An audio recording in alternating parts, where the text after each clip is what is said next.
I'm not sure why they thought 1619 was when the first women came over. Some women did come over then, but women had been coming over earlier, and women came over later.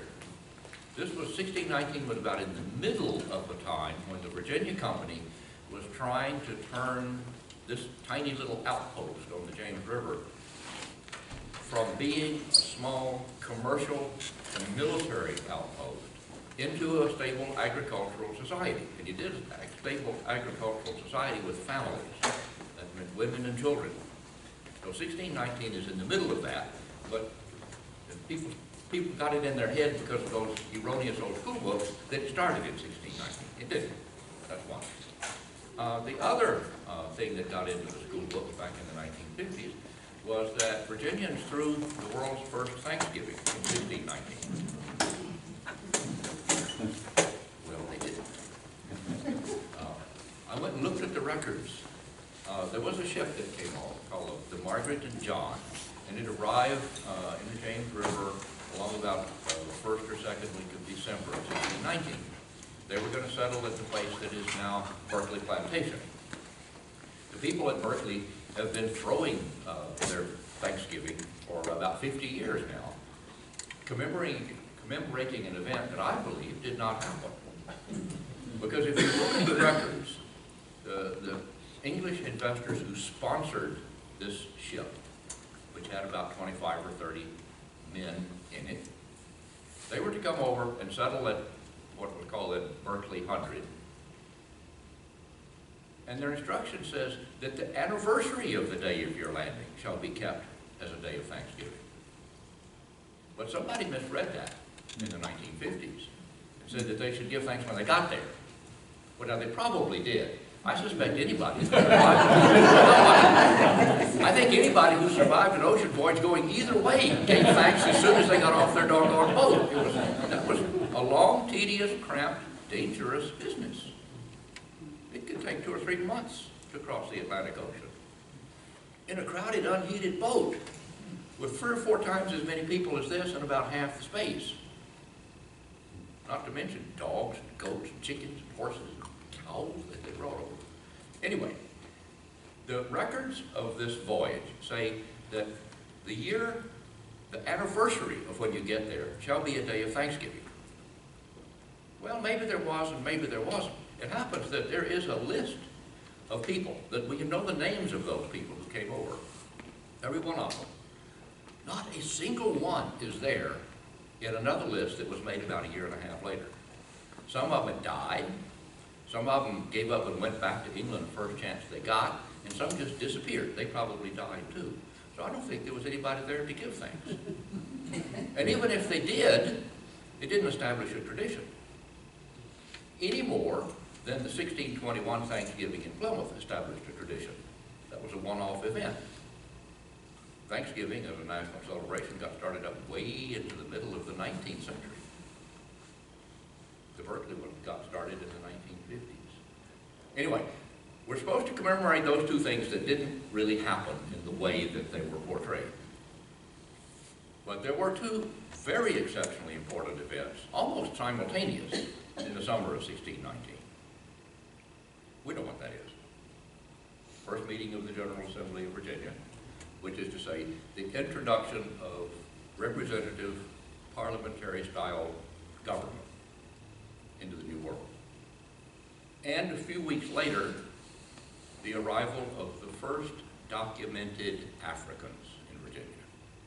Those things happened within about 3 weeks of each other. They are extremely important, each in and of itself. But they are also diametrically opposed in terms of their real meaning. We celebrate the founding of the General, we don't celebrate everything the General Assembly does now, I don't want you to get me wrong about that, but we celebrate the founding of the General Assembly because it was the beginning of representative government in the New World.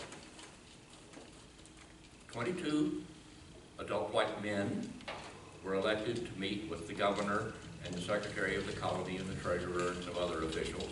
They all met together, they made some laws, they punished some miscreants, they issued orders of an executive and judicial sort, as well as passed laws.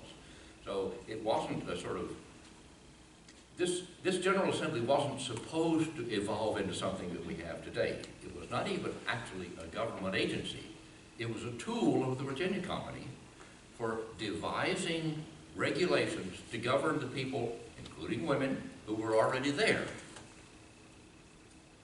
It acted rather like a miniature parliament.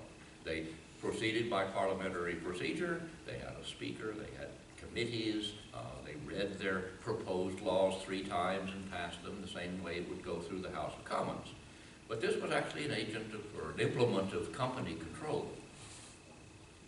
But it lasted. It worked. It was useful. Because some people were able to participate in the election of members of the Assembly, that gave the actions of the General Assembly a certain kind of legitimacy. This is representative government, after all. You elect people to go and make laws that you thereby agree to obey. If you don't obey them, you get punished. They were doing that from the very beginning in Virginia. I mean, it didn't have to work that way. What if the king had decided, instead of letting the company run this place, to send over a military ruler? Or do like the kings of Spain and send over a viceroy, who was a civilian person, empowered to act in the king's name and with absolute royal power. They could have done that, but they didn't. They decided to use something that Englishmen were comfortable with, and it worked, and it lasted.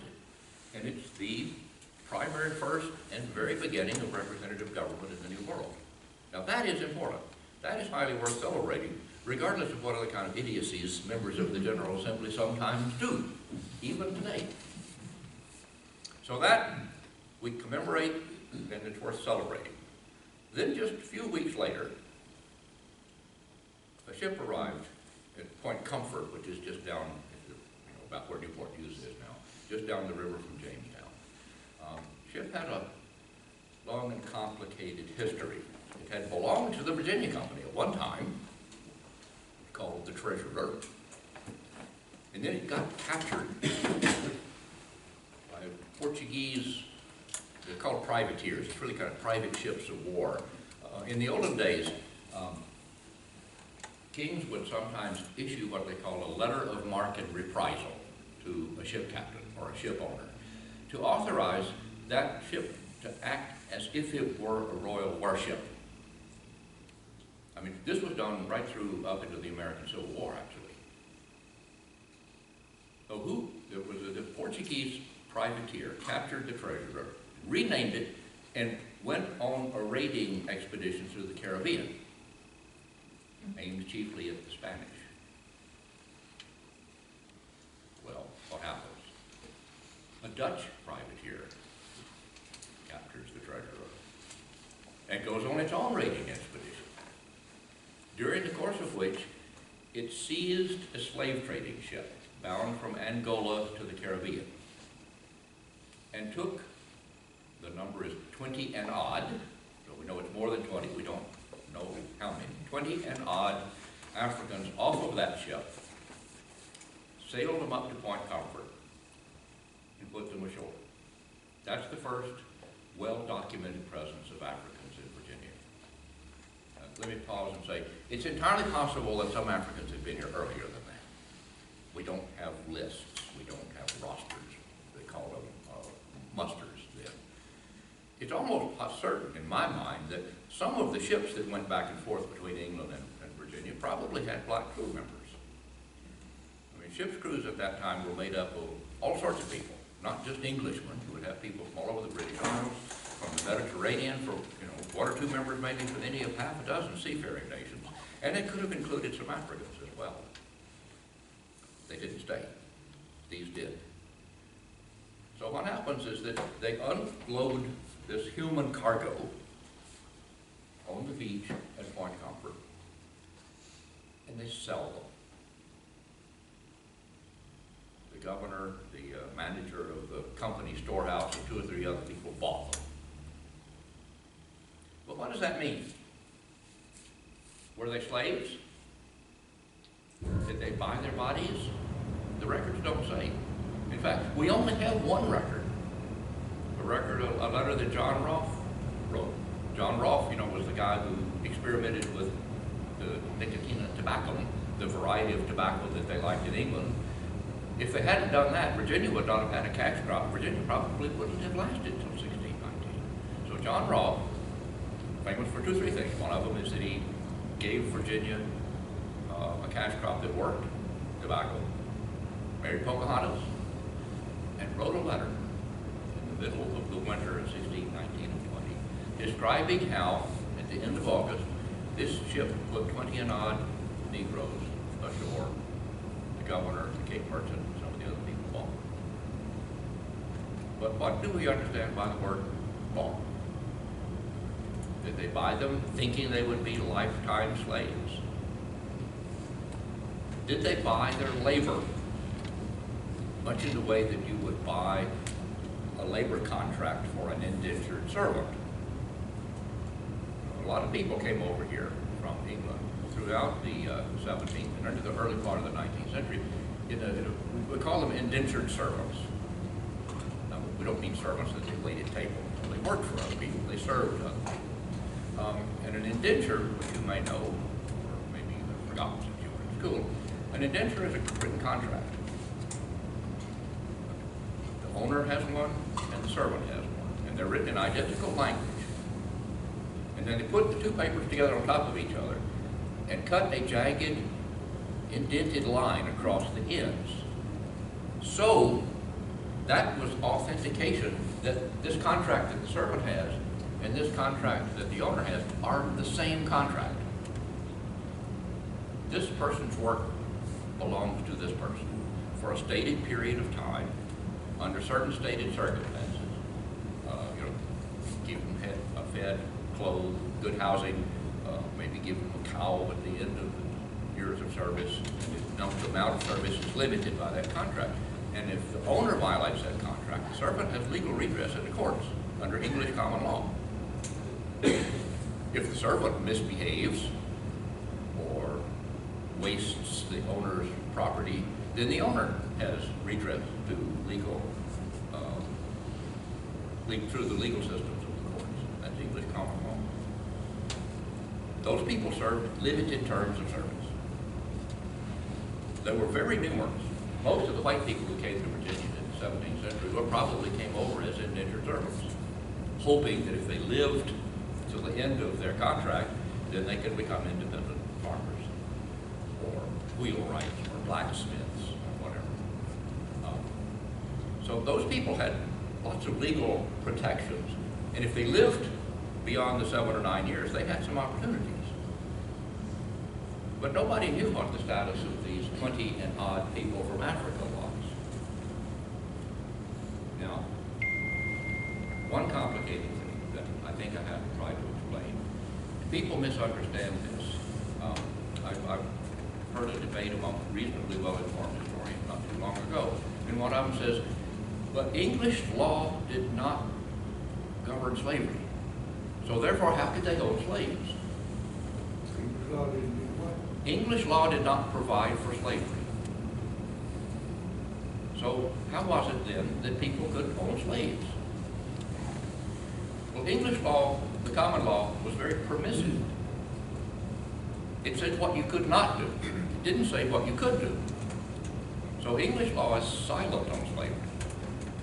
And we know, because there are written accounts from a period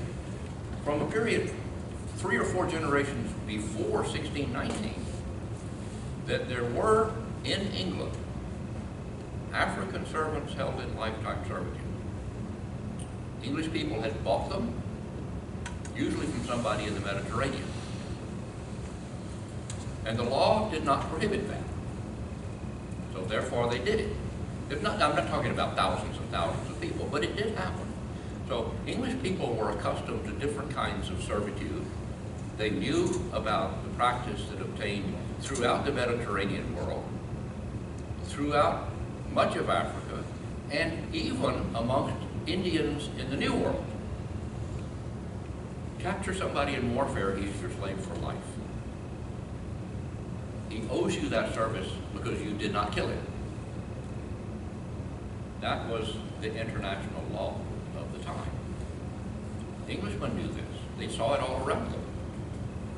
Even Captain John Smith, who came over here in 1607, had been captured and held as a slave in Turkey under that very same international understanding. Somehow he got away. Lucky. So even though there's nothing in English law that says you can own slaves and you can hold them in slavery for their entire lives, they did it anyway. Now we know that 2 or 3 of the people who came over in 1619 somehow or other became free.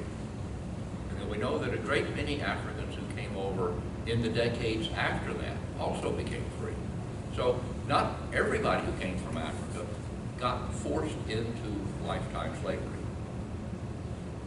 The records are too scanty to know for sure exactly what happened in each individual case. But we do know that there were free blacks. We do know that there were free blacks who owned blacks by the middle of the 17th century. We don't know anything very much about the interpersonal dynamics of these people. What did a person whose grandfather might have been African think about owning an African? We don't know much about the interactions between masters and servants, between masters and slaves. We do know that it could be very violent, in keeping with English tradition.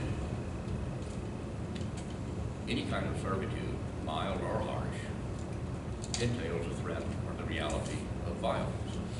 And the regime in Virginia was very violent. There were not restrictions on what a master could do to a slave. There may have been social conventions that governed the outer limits of the brutality, which may be why sometimes you'll see in a county court record that a guy comes in and asks the court's permission to cut off the toes of one of his slaves because he's been running way too much and the court's short. He could have done that without the court's permission. But for some reason he thought it would be wise for him to obtain that kind of community endorsement, or perhaps as a public warning about that particular slave was a troublemaker. Virginians did something or the white Virginians did something that they thought was necessary. They created a law of slavery. They didn't bring one with them from England, but they created a law of slavery here that was the pattern for all of slavery in any part of the United States until 1865. They guaranteed the rights of slave owners to control their property. They even passed a law in the 1650s saying that if a person kills a slave during the course of moderate correction, that is not murder. For the simple reason that the law will not suppose that anyone would destroy his own property. Now, this says nothing at all about their concern about the enslaved person. This is a law about property. They reversed an old rule of English common law. Under the English common law, when a child is born, that child inherits the status of the father. If the father is the king, that child is royalty. If the father is a nobleman, that child is noble. If the father is a plebeian or an ordinary country farmer, that child is lower class. But they got into trouble over here because English planters sometimes made babies with African women. And those babies then had the right to be treated as free. So they made a law. Who makes the law? Well, the tobacco planters, the slave owners. Well, they're the only ones that can vote. They're the only ones that can serve in the House of Burgesses. So therefore, they are the only ones who make laws. So they reversed that law, that common law of descent, and declared that hereafter, all babies of enslaved women were to inherit the status of their mother, even if the father was an Englishman. There's about a half a dozen laws that they passed in the middle of the 17th century that completely overturned the English common law that regulated relationships between masters and servants. They created a new law of master and slave, all for the protection of the financial interest of the slave owner, and without regard at all to the physical or moral well-being of the enslaved person. Now that regime of slavery, as it evolved, starting in August 1619 with 20 and odd people from Africa, that regime of slavery endured until 1865. Nothing could be more different from the scheme of representative government that they started at the beginning of August 1619. If the General Assembly is the garden, slavery was the servant. Everybody, I think, can understand that figure of speech. They started at about the same time, in almost exactly the same place, and with the activities of some of the same white English men in Virginia. This is the great irony of American history.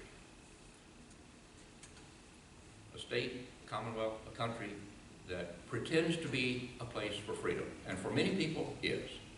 It's also the place that invented lifetime racial slavery. A place where we propose that we're ruled by the law and not by men. Unless, of course, you're enslaved and then you're ruled by your owner. We say we're a country of laws, and we're a country of freedom and liberty and opportunity, but not if your ancestor was African. Now, the reality is, and you can see this on any street in any town in this country today, the same as you could 300 or 400 years ago, that not everybody is purely English or purely African in ancestry. People made babies across the color line then, too. Which is to say that the children of women slaves all became slaves, even if some or most of their ancestry was actually English and not African. Or even if their ancestry was mostly American Indian and not African.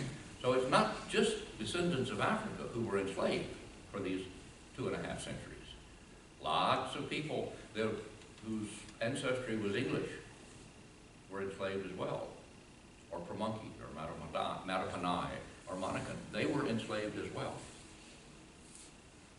So this dichotomy of freedom, liberty, and the rule of law, and a brutal system of slavery, started at the same place, at the same time.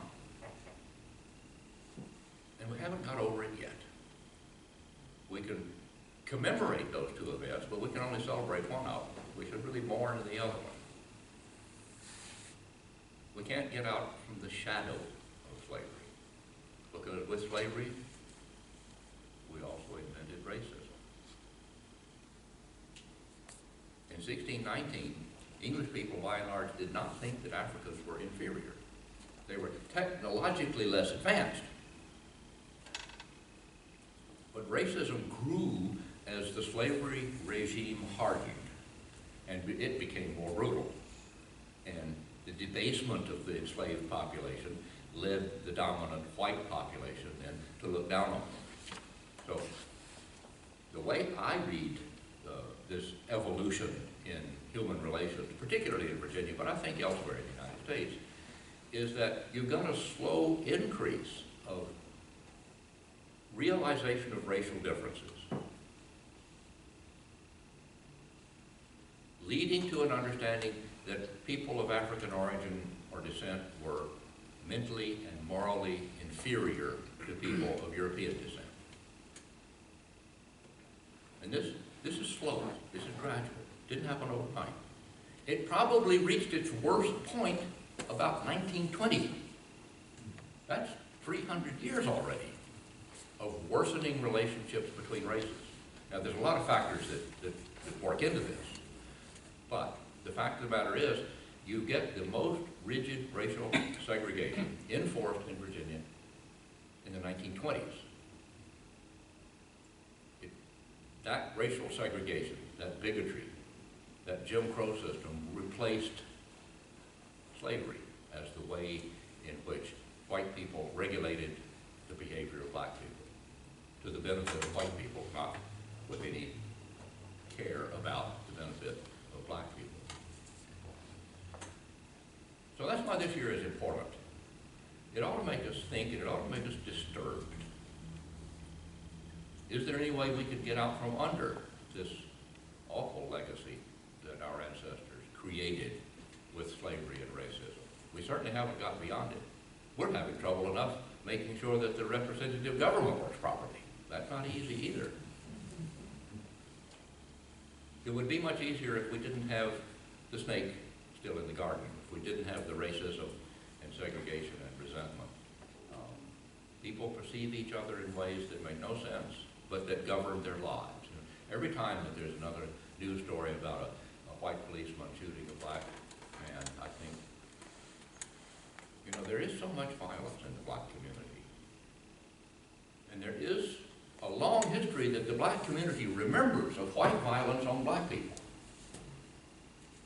So that when something like this happens, the black community automatically assumes the policeman is guilty until proved innocent, because they know it's been happening for 400 years.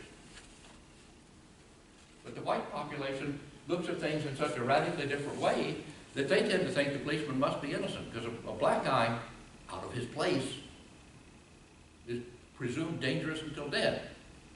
I mean, that's really what the matter is. White policemen don't shoot white men very often. There aren't that many black policemen. That's one way in which the racism that grew up with slavery is still infecting us. Now, I need to think of some much happier way to conclude this, but I'm having a little difficulty doing it. As I say, the political system doesn't work to perfection, and it hasn't undone the damages that this system of labor exploitation created.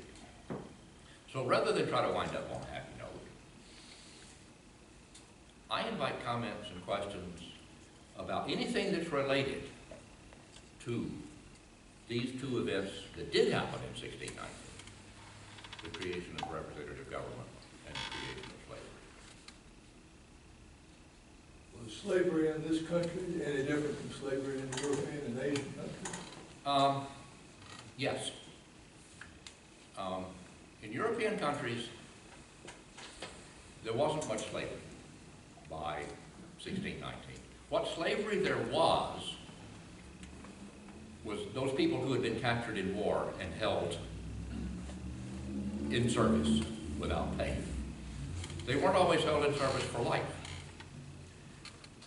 And their children did not inherit that status of slave. That may be the one biggest innovation in the North American law of slavery, was to impose that burden of lifetime slavery on the children. They didn't do that in Europe. They didn't by and large do it in the Mediterranean, where slavery was quite common. Now, American Indians enslaved one another from time to time. We know that. That usually did not last for the entire life of the enslaved person. Very often, in fact, when Indian tribes fought with one another, the victor would carry off the women and incorporate them into their community, increase the population. And so, even though they were captured people and they might live there all the rest of their lives, their children were part of their community. So that worked very differently. This idea that you could be enslaved for life and your children could be enslaved for life because of where their ancestors came from and the color of their skin was a radically new departure. You have nothing like that in the ancient world. None of the references to slavery or servitude in biblical times refer to anything remotely like that. This is an innovation in North America. Now, there was something similar took place in the Caribbean and in South America also, but I don't know enough about South America to be able to speak intelligibly on it.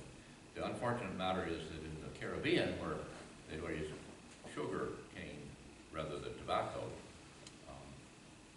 they literally worked their enslaved populations to death so fast that there wasn't much chance for any descendants. I mean, you have to remember that of all the millions of people transported from Africa to the New World in the 17th and 18th centuries, only a small portion actually came to North America. Most went to the Caribbean and to Brazil.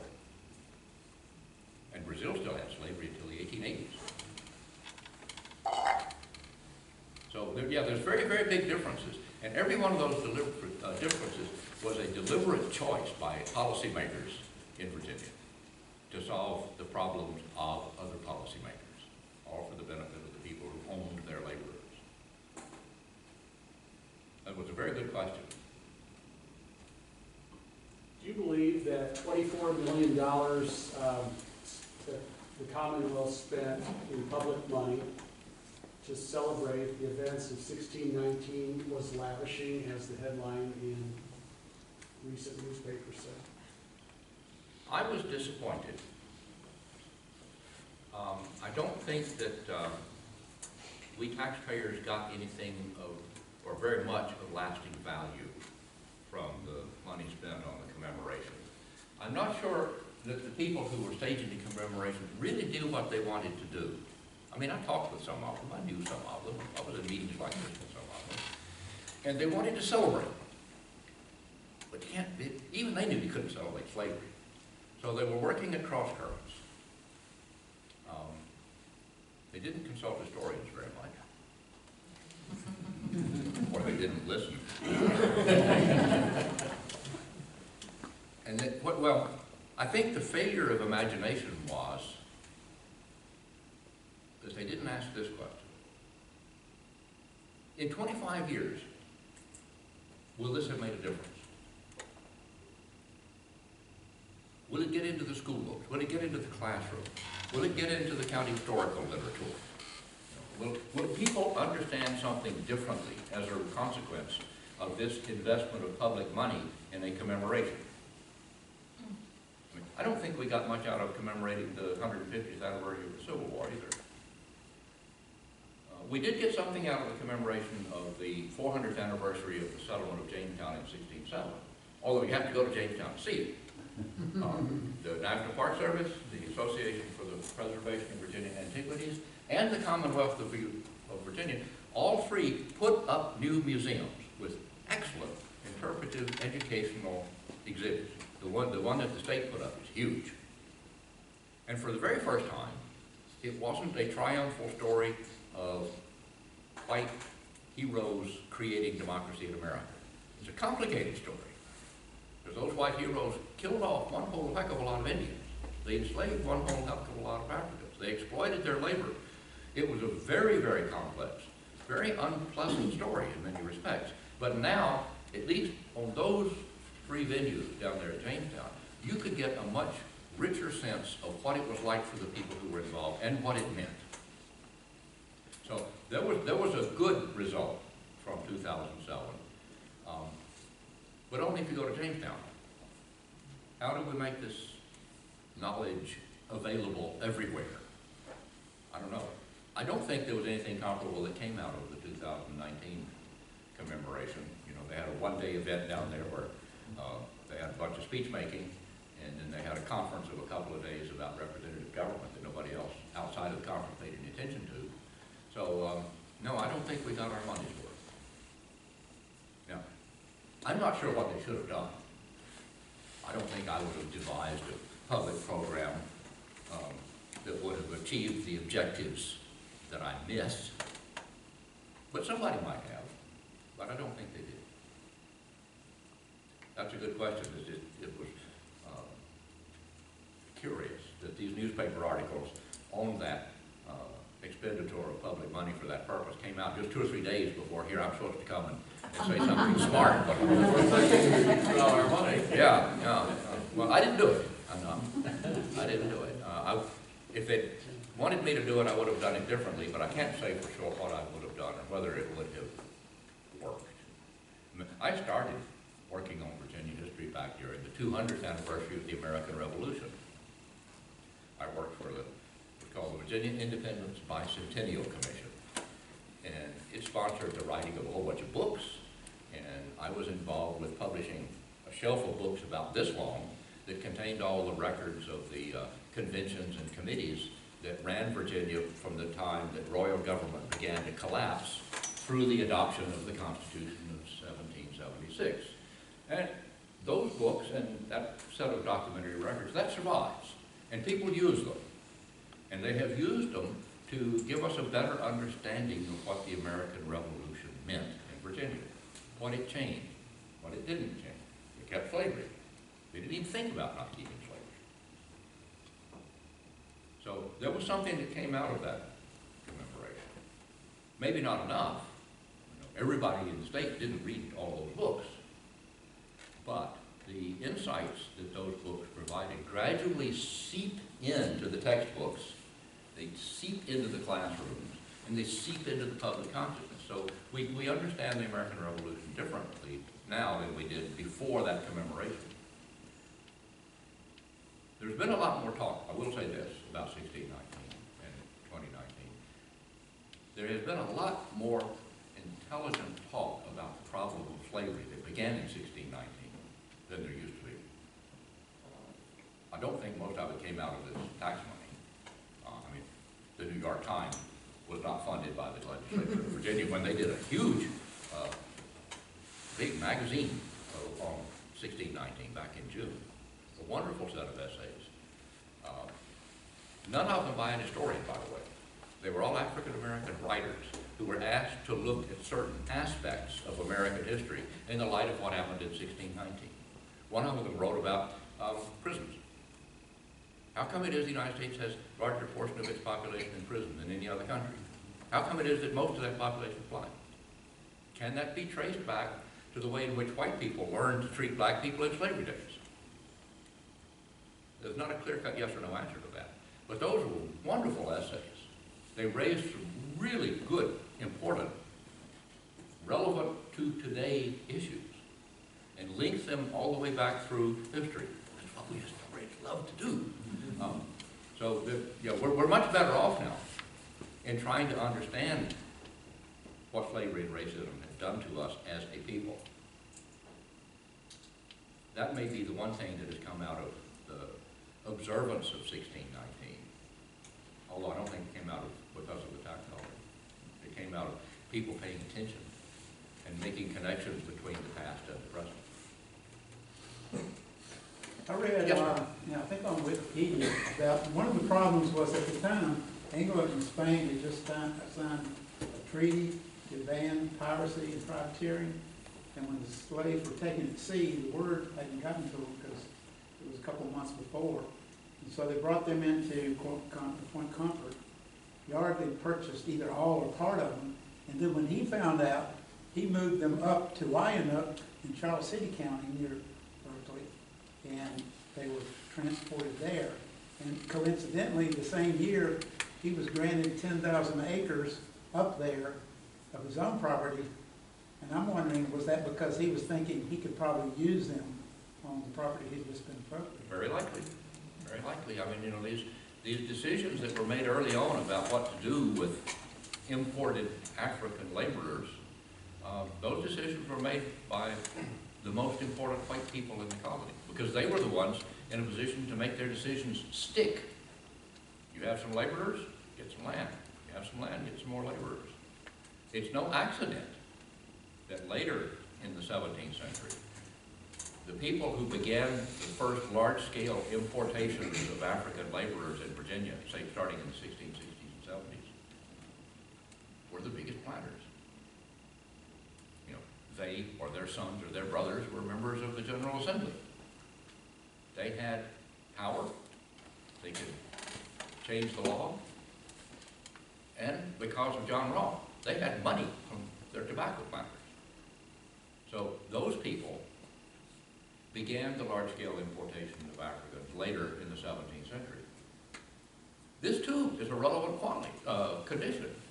Suddenly you get a widening difference between the wealthiest few and everybody else. That's not a new problem either, even though we talk about it as if it's something that's come up in the last 20 years. But the fact of the matter is, it takes money to make money. If you have money, you can make more. You have leverage, you have power, you have influence, you have your family members in the government. You rig the law to suit you. And they did. There's a pretty good book on the beginning of slavery in Virginia. The title of it is Foul Means.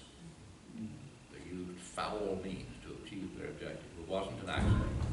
It didn't just happen. They didn't wake up one day and say, holy smoke, look at all these enslaved people, I wonder how this happened. No, they went to Jamestown and wrote laws specifically to make sure that it would stick the way they wanted it. These elected representatives who gave us representative government, they're the ones that did it. I wrote a book one time that covers sort of the nature of Virginia's political culture from 1619 up until this decade. And I called it The Grandees of Government. The subtitle is The Origins and Persistence of Undemocratic Politics in Virginia. And the subtitle tells you what the book is about. The title, The Grandees of Government, tells you who done it. None of this was an accident. Virginia's political culture has been exceedingly undemocratic, almost all ways from the beginning. Even though we celebrate the beginnings of representative democracy. They just take the long view. Yes, sir. Let's get back to those women.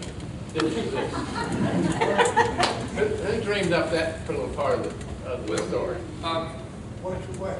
About the women. Who dreamed up that part of the story? Because, you know, as I say, we were supposed to be celebrating the arrival of women in 1619, but women were already here. Was it a boatload of hookers that came over? No, it was several boatloads of smaller numbers. The Virginia Company, as I think I said, was trying to convert this small naval outpost, which was a trading outpost that operated more or less as a little military garrison. They were trying to convert that into a stable agricultural society. So they recruited young women to come over. You know, they gave them indentures. So how many came on that in 1619? I don't know how many came in that particular year. Several hundred came between about, say, 1617 and 1622. I think more came after 1619 than before. I mean, we don't have good numbers. We know that there were some ships, and we know that most of the ships were fairly small. But women did come.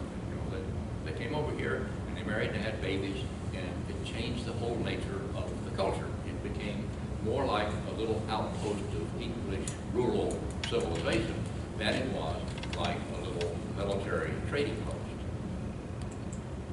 But the Virginia Company, which ran the colony until 1624, did that. That was a purposeful decision to change the nature.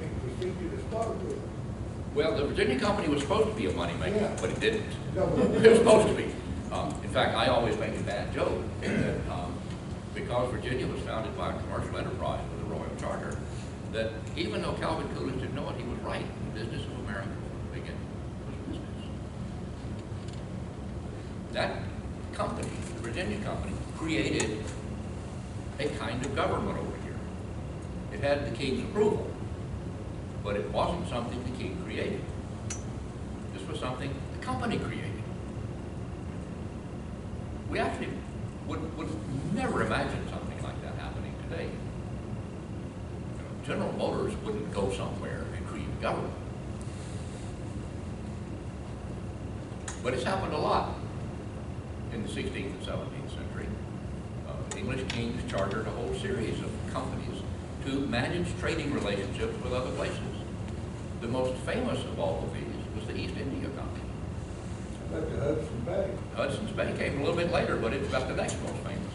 But in the East India Company dominated and ruled the Indian subcontinent for like 200 years. When it got in trouble, then the English government went over and took over it. Then it became something that was run by the English government. They made Victoria Empress of India. We know things don't always work the same now as they used to. Hudson's Bay Company is another good example. Where's the Virginia Company die out? The Virginia Company was chartered in 1606. Settled this little place down here in Virginia. Also had a little settlement up in Casco Bay in Maine, but they gave up on that in a year. The company never made a profit for its investors. Even after tobacco became a profitable crop, the planters and shippers made the money. Investors in the company didn't. And that's one reason why in 1624, King James I revoked the charter, put the company out of existence. And then he pretty soon thereafter died, and Charles II came in and he decided to make Virginia a royal colony directly under his personal rule. Virginia was the very first English royal colony. Charles the First. What, did I, Charles did the I lie? First. Yeah. You said Charles the Second. He's Oh, both- Charles the First, yeah, Charles the First made Virginia the royal colony. Thanks, Jim. I'm talking faster than I can think. But, yeah, but anyway, it was a commercial enterprise that was doing this, and they were trying to figure out how they could make a profit for their, because, you know, a lot of English people put a lot of money into that company, and they never got any dividends. And then after that James I revoked the charter in 1624, their shares were worth exactly nothing. Lost a lot of money. So yeah, sending women over was one experiment to try to save this enterprise and make it profitable. But it didn't happen just in 1690. You have a question? Well, I do. Why did the Dutch unload at Fort Comfort? I mean, were they, did the... I don't know. I mean, Where else would they go? Well, why did they choose not to, if their cargo was intended for the Caribbean, they did go to the Caribbean. Were they recruited? They stole it from the people who wanted it. Yeah, but were they stole the cargo from the people who stole the Caribbean islands, let's put it that way. But were they recruited to this, or was it just luck? They just pulled in there and said, let's see what we can do with this merchandise right here. They've been resupplied. Yeah.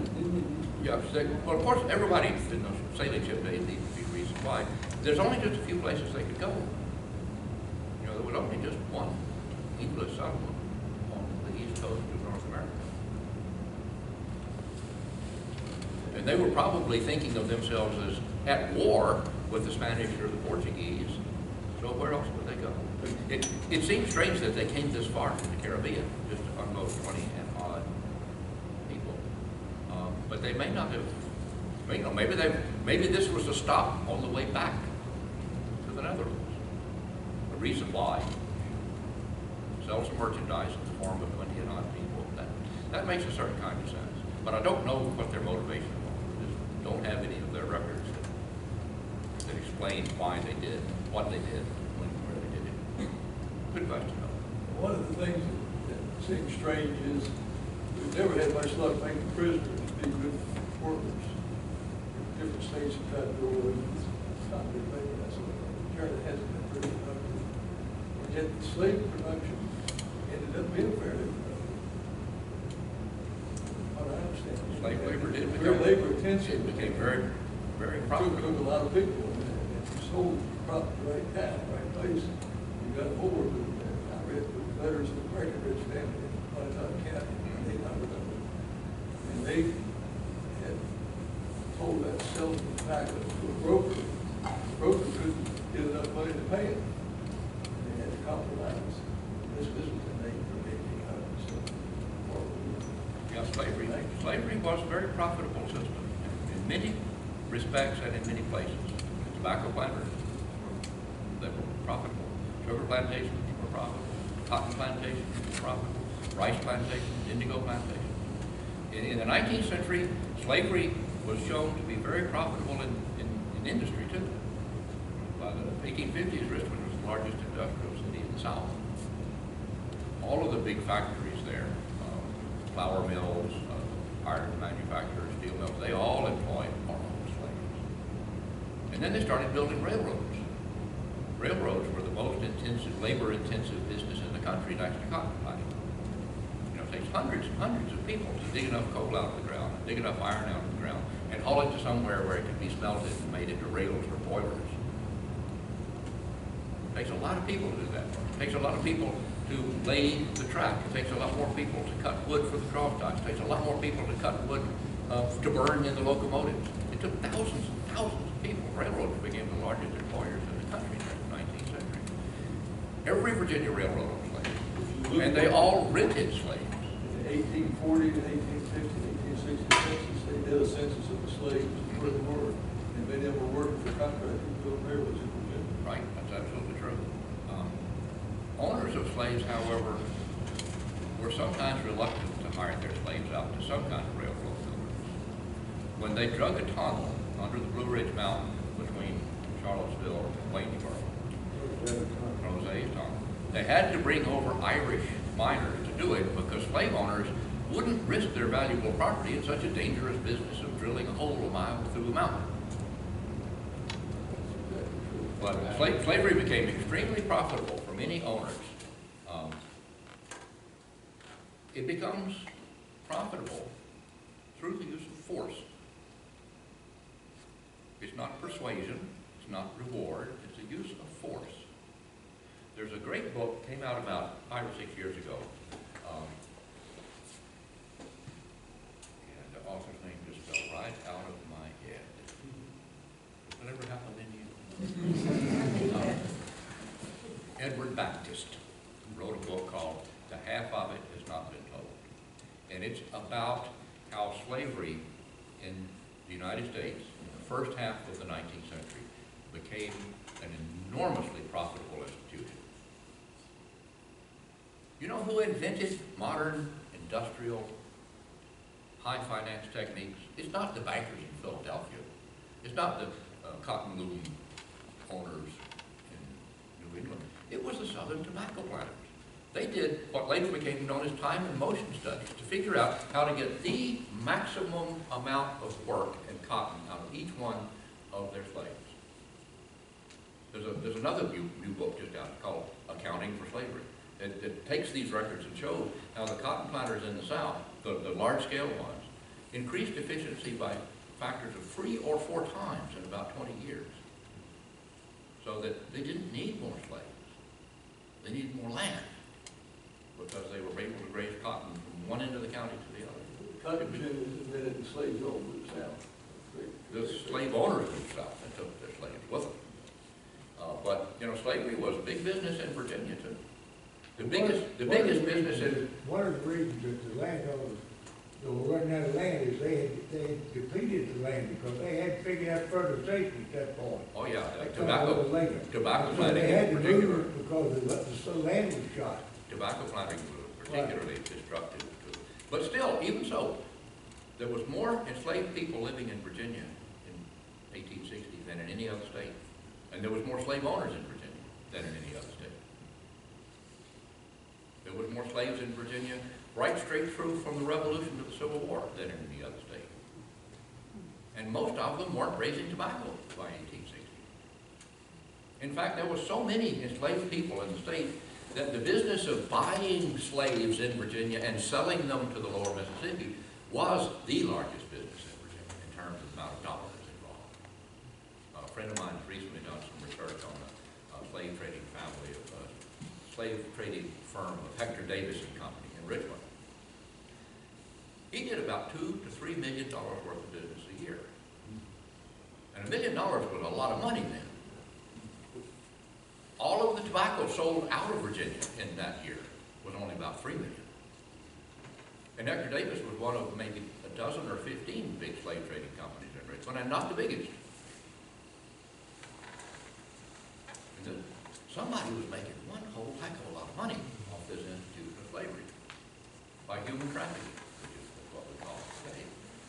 Slave labor camps is what Ed Baptist called the cotton plantation, deliberately using the phrase that we apply to the Nazis' slave labor camp, or to Stalin's slave labor camp, because that's exactly what it was.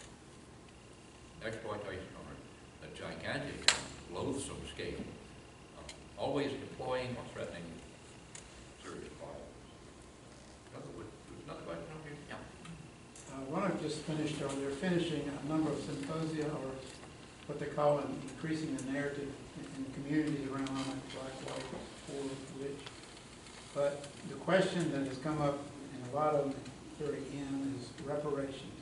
So can you comment on what that avenue might be or entail, or Whether the descendants of formerly enslaved people should receive some compensation, and in what form and from whom?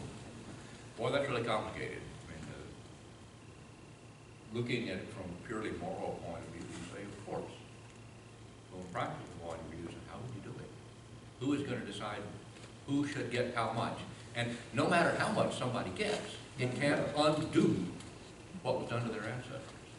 I mean, you know, we're all beneficiaries of slavery. You know, slaves built the railroad, slaves raised cotton, slaves raised tobacco. Without those things, the country wouldn't have become what it is economically. So we all benefit from that. And we all are in some way or another then implicit or complicit in that. Not individually, but as a culture. So, you know, who pays? How much am I supposed to pay? You know, how much is somebody supposed to get? I don't know how to do that. I've deliberately stayed away from that discussion because I do not have any good comments to offer either way. As I say, it seems like there's an essential justice to the thing. But none of the personal victims are around to receive something. And none of the original villains are around to pay something. So, I don't know. This conversation is going to extend further, I have no doubt. But I don't know where it's going to go. There's certainly going to be a lot of resistance to it among people who think that they are not personally responsible and therefore should not be liable for something done 2 or 3 centuries ago to other people who are no longer alive. So I don't know. Jim? On a slightly lighter note. Yeah, give me something I know how to answer. A slightly lighter note. I've watched the very pompous movie that Evolution Virginia produced to sell it, which was done on Maryland Public Television a number of months ago. And in there was a gentleman whose name I think is Woodley, who... He was the captain of the Margaret and John that came over in 1619 and didn't do Thanksgiving. One of his descendants, who now owns the property, made a very persuasive case that it was the Yankees who stole our Thanksgiving. Sounds like something a professional Virginian.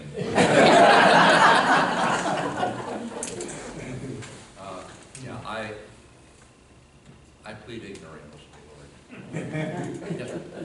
One of the things I find interesting is that there's almost no talk at all about who enslaved the people. And the people who made all the money are bringing them over, and the people who financed them and sold them. I lived about 10 years in New Orleans, and one of the things that was going around down there was that during the Civil War, the banks had financed the slaves, but they took the property as collateral, not the slave.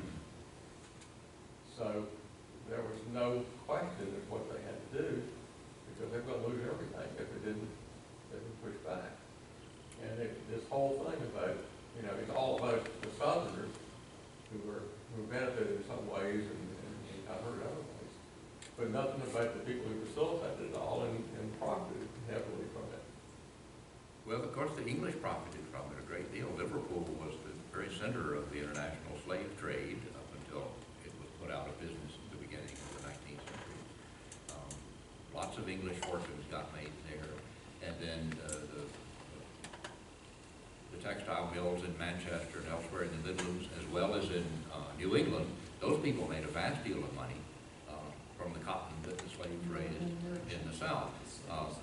Everybody seems to have raked off a deal of money except the slaves and us poor white trash. Us poor white trash. Can I ask you a couple of questions? Yeah, I don't know that I can answer. Well, I don't know that answer. You talked early on in your talk, and you used the term about the 100. Mm-hmm. Well, that number has fascinated me for years because I did not understand what that 100 meant.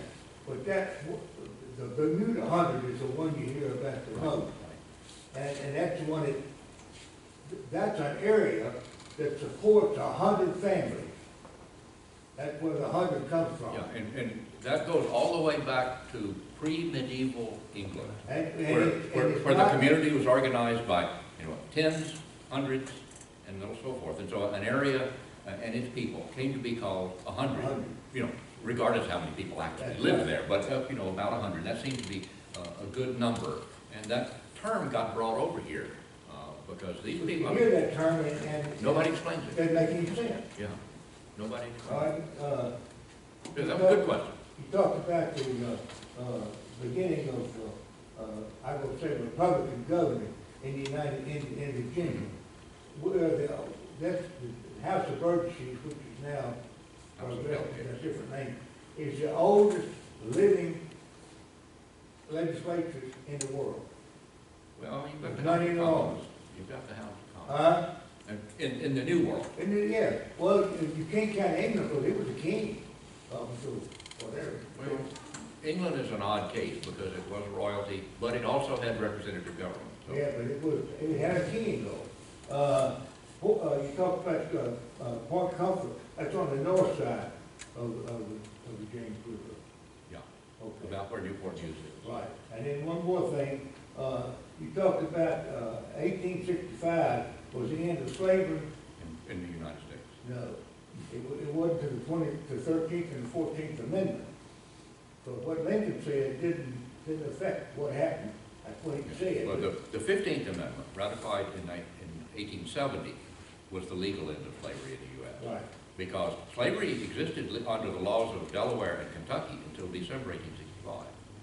Now, a book I want to read that nobody's yet written. What happened in those two states after the Civil War and before the ratification of the 15th Amendment? Because slavery was legal by state law in those states. Yes. Did owners continue to treat their slaves like slaves? Did people remain in slavery? Did they manage to get away? It's got to be fluid. You know, the end of slavery is not an event, it's a process. It began during the Civil War and it concluded in 1870 with the ratification of the 15th Amendment. I mean, even in Virginia, slavery ended in different places under different circumstances and in different ways.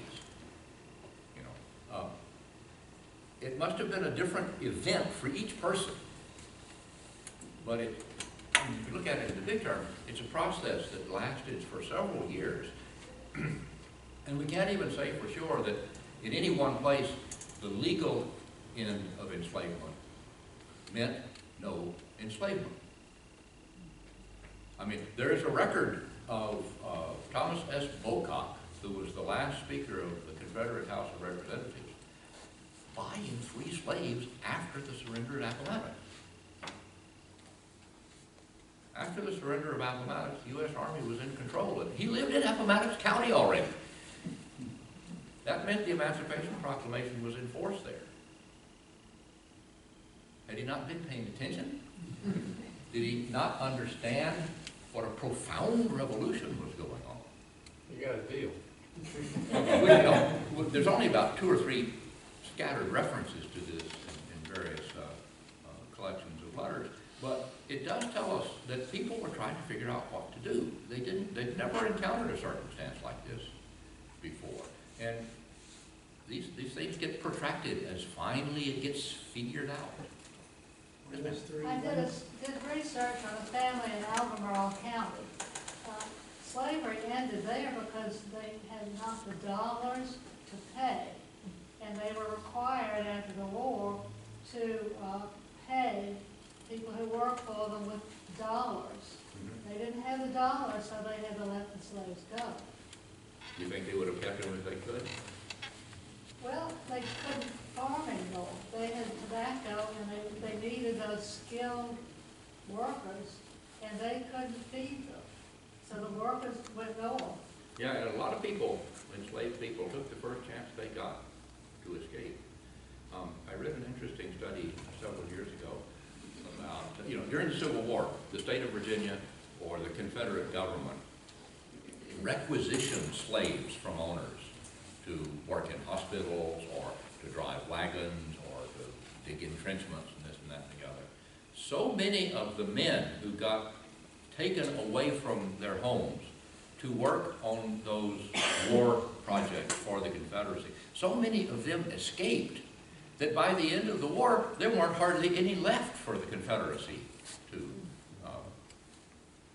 conscript. So people left when they could.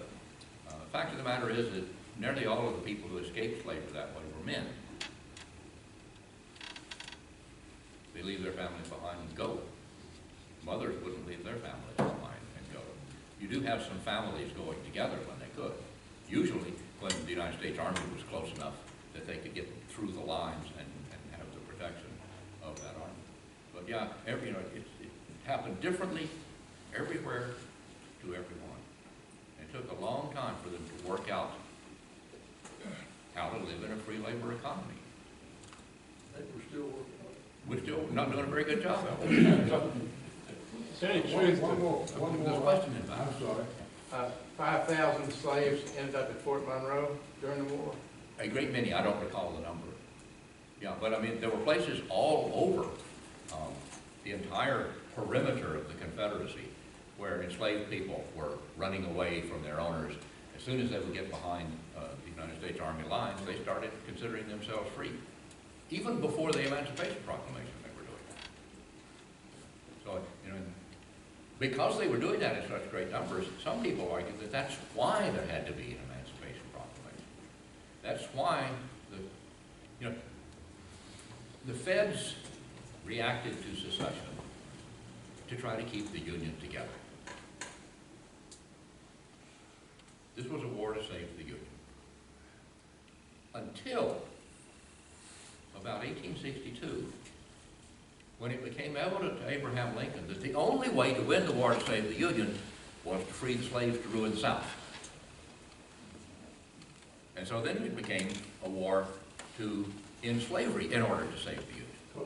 Because the North was losing up until that time. They were having a difficult time, even though the United States had lots more people and more industrial might and more agricultural production, and lousier generals in the beginning. Big part of it.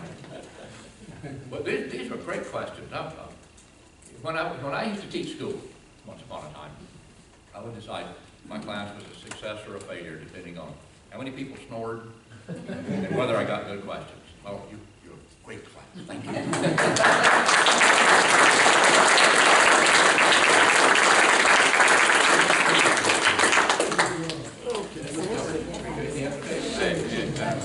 Okay.